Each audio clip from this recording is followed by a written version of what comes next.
Was hältst du von Bon Prix? Nee, also für mich ist es nichts. Ich finde es irgendwie altmodisch und so ein bisschen so für alte Muttis. Nee,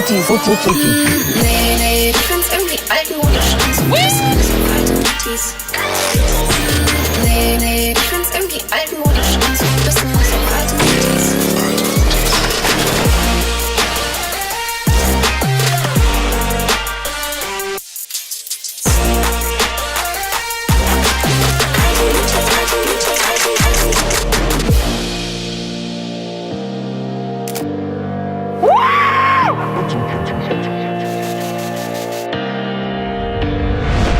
Was hältst du von Bon Prix?